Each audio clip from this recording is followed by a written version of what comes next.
Bedanya adalah kalau di blender tadi ada keterbatasan, kalau kalian ingin menghancurkan bahan makan itu ditambahkan dengan air terlebih dahulu, karena untuk agar bahannya itu halus, karena pisau dari blender itu kurang sesuai atau kurang tajam tingkat daya kuatnya. Sedangkan kalau prosesor ini berbeda. Jadi kalau kita lihat di sini, ini bisa untuk daging, untuk bahan makanan yang teksturnya lebih keras dan tidak perlu penambahan air, karena tugasnya adalah untuk menghancurkan bahan makan. Terus kemudian ada untuk memotong, mengiris-iris bumbu juga bisa untuk food processor.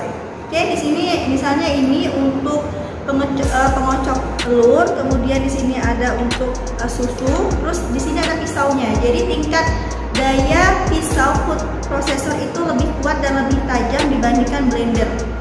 Nah, di sini jadi hati-hati menggunakan pisaunya. Di sini ada pelindungnya, kemudian di seperti ini. Tuh.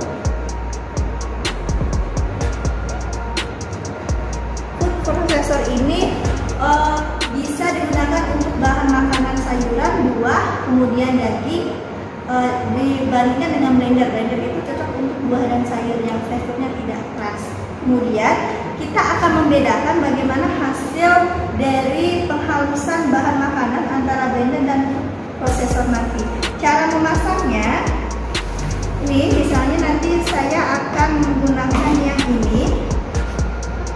Ini fungsinya untuk tempat penghalus. Jadi kita tekan dulu terlebih dahulu. Misalnya saya akan menghaluskan bahan makanan nanti, pisaunya harus dibuka seperti ini, kemudian diletakkan di sini, terus pasang penutupnya. Oke, kemudian ini nyalakan di listrik dulu, di arus listrik, baru diletakkan di sini. Ini di sini ada untuk pengaturan kekuatannya. Di sini deh ada garis 1 dan garis 2. Seperti ini. Ini dilepas. Nah, jangan lupa ininya ditekan dulu, ditekan. Terus baru di sini. Sekarang kita akan membedakan bagaimana hasil bahan makanan yang dihaluskan dengan blender dan food processor. Biasanya kalau blender ini dibutuhkan penambahan air untuk menghaluskan bahan makanan karena perbedaan dari jenis pisaunya dan tingkat daya kuat. Jadi kalau food processor ini kita bisa mengatur tingkat kecepatan penghalusan. Oke, sekarang saya dengan Kak Alvina akan menghaluskan tomat dengan komposisi yang sama. Oke, pertama adalah kita masukkan dulu bahan semua di sini. Jangan lupa di sininya sudah dimasukkan dengan arus listrik, sudah disambungkan. Ini belum kita masukkan air karena kita mau melihat perbedaan antara food processor dan blender. Oke, bareng-bareng. Oke, kalau dilihat yang di blender ini tidak bisa halus, makanya perlu penambahan air. Oke, Kak Vina coba tambahkan air dulu. Kita masukkan airnya. Jangan prosesor ini tidak perlu ditambahkan air, halusnya sudah ada deh.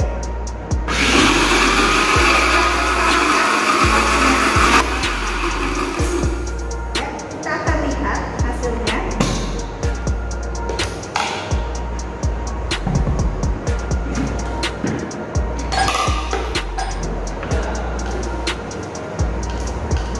Oke, kalau kita lihat deh, untuk yang blender itu sudah tidak terlalu bagus ya, karena ada penambahannya air. Sedangkan prosesor itu masih bentuk alaminya tomat. Jadi untuk zat gizinya itu masih utuh yang ini, masih bagus yang ini untuk vitamin, mineralnya. Sedangkan kalau ini sudah penambahan air. Jadi hasilnya lebih bagus food processor. Jadi air yang ada di tomat ini adalah air dari si tomatnya tadi, karena tomat adalah buah yang mengandung kadar air. Sedangkan kalau yang ini hasilnya berbeda. Oke, kita akan lanjut ke alat yang berikutnya. Akan menjelaskan alat-alat yang digunakan di praktikum IBP. Yang pertama ini mortar, digunakan untuk menghaluskan bahan makanan yang bertekstur lembut, contohnya tahu. Selanjutnya talenan. Talenan digunakan sebagai alasan untuk memotong bahan makanan. Ini adalah satu set pisau yang terdiri dari 6 pisau dan 1 gunting. Pisau yang pertama yang seperti ini digunakan untuk memotong sayur, buah, ikan. Untuk yang ini digunakan untuk memotong tulang atau daging. Ini perbedaannya, kalau yang ini tebalnya lebih tebal dan lebih tajam. Kalau yang ini digunakan untuk sayur, ikan. Dan selanjutnya yang ini digunakan sama untuk memotong sayur, ikan, tapi ukurannya berbeda.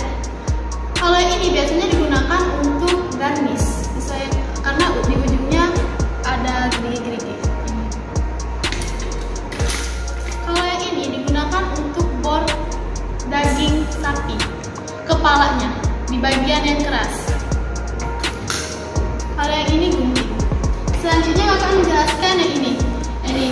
Ini disebut ayakan tepung. Ayakan tepung ini terdiri dari 4 macam. Semakin kecil ukuran ayakan tepung, semakin halus tepung yang dihasilkan. Ini contohnya 0,3. Kita lihat contoh ini. 0,45, 0,145, dan yang terakhir 1. Ini disebut spatula kayu. Yang ini saringan besi, selanjutnya teflon. Kalau penggorengan yang berbahan dasar seperti ini digunakan spatula kayu biar bahan yang ini tidak lecet dan tidak akan mempengaruhi hasil masakan. Selanjutnya ini nampan, digunakan untuk bahan makanan. Selanjutnya ini kompor portable.